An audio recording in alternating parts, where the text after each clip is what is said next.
Hi everybody, welcome to my workshop. My name's Darren. In my last video, I rearranged the bit storage of my router table using Gridfinity. And while I was doing that, my new set of setup blocks arrived in this container. Now, as you can see, hang on, let me get a bit closer for you.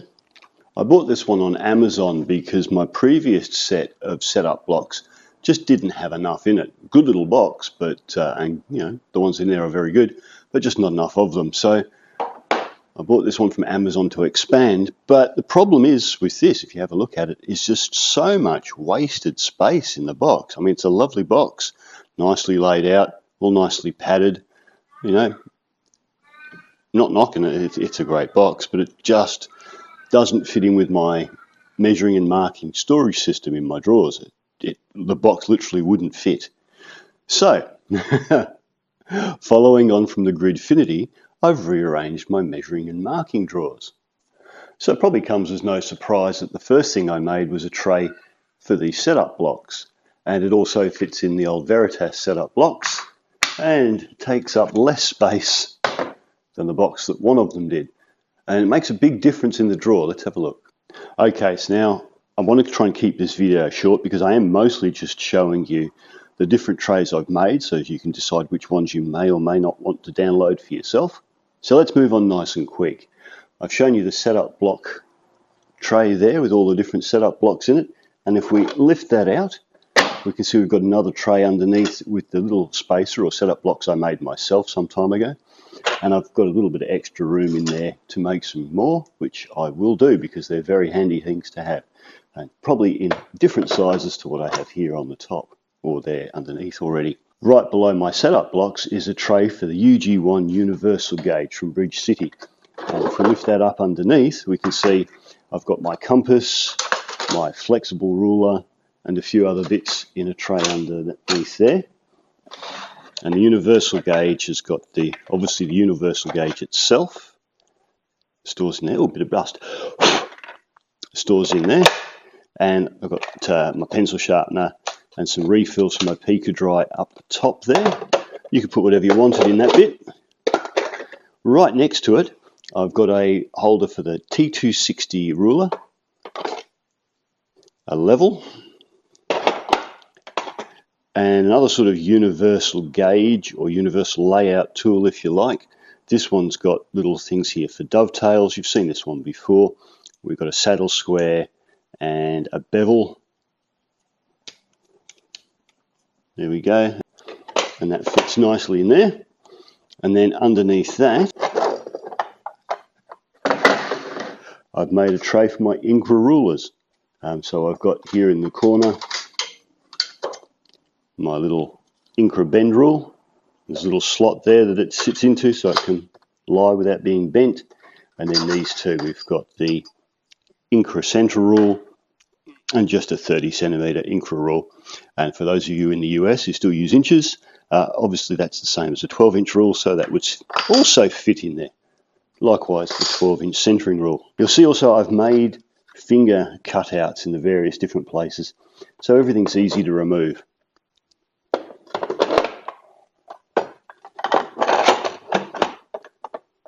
Okay, down the front here, we've got my Bridge City center scribe. And there's a spot there for its Allen key.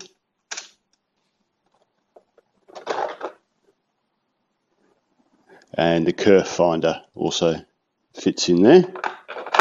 At the top here, we've got the universal caliper tray. I'll come back to why it's universal in a minute. Let's just get him out of the way. Underneath there, again, the joy of stackability, I've got my Incra protractor with a little bit of storage box at the end of that. And right next to that, let's just lift it up so you can see nice and easily. I have the Veritas marking gauge tray. You can put whatever marking gauges you want in there. I'm sure others would fit. And these are good because we've got the slots at the end for the blades. So they've got somewhere to sit. And you can have them in there without bumping into each other. Holds them nice and still. And a little holder at the end for a tape measure.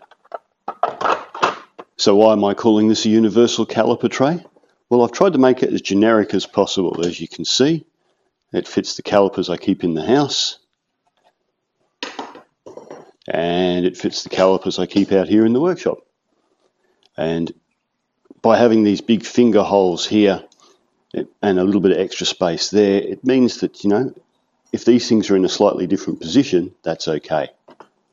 It still holds it, stops it from moving around. You know, if you don't have the same brand of digital calipers as me, chances are this is still going to fit. If you're wondering about all this surplus space here, one, it's easy to use. I keep the screwdriver and a spare battery in there normally. I've just put the spare battery in yesterday, so I don't have a spare battery now. But the reason it's this size, you can see it's 3 squares wide, is that this was just over 2 squares. So I had to make it 3 squares. Had this have been slightly smaller, and on the other pair as well, this whole thing would be thinner. But alas, that is not the case.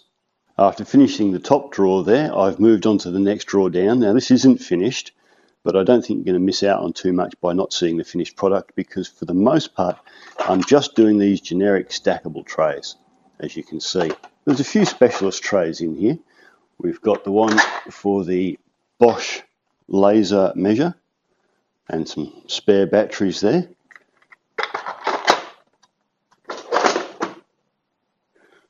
One for the Veritas bevel setter, which is quite cool because you can put it back down any way you want. You've got this knob on one side which holds the fence in place.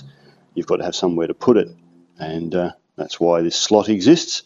It doesn't matter, you know, you could have had it set up down here last, but it doesn't matter because the slot runs the whole way. By the way, a very handy tool. Great if you're building boxes with more than 4 sides, for example. In fact, if we flip it over, you can see it does have one for a number of sides down the side. Let me bring it nice and close so you can see. So we've got a number of sides down the side, and you can just set that and that'll cut it to the appropriate angle. I've remade my square storage tray so that fits in with Gridfinity, and added a spot for this digital level box. I also have added a spot there for AAA batteries, which it uses, but I've got my AAA batteries stored over there at the moment, and that's more than enough. But you know, if anybody else wants to store their batteries in there, that's what that's for. And then underneath that, I've got my Incra T-Rule and 0.5mm pencil leads to refill my automatic pencils. Now, as I mentioned, the second drawer down mostly has these generic trays in them in an assortment of different sizes. A lot of people are going to find these handy, so I've uploaded everything, of course, to Printables and made them available. I think I've uploaded 20-something of these. So if you're looking for a tray in various different sizes that's Gridfinity compatible, I've probably got the one you need there. Certainly take a look. I'll leave a link in the description below. Okay, I've tried to keep that as short as possible. Basically, I just wanted to show you what's there and what's available for you to download and use in your own workshops. All right, hopefully something in there is of use to you. Have a great day, and I will catch you in the next video. Bye for now.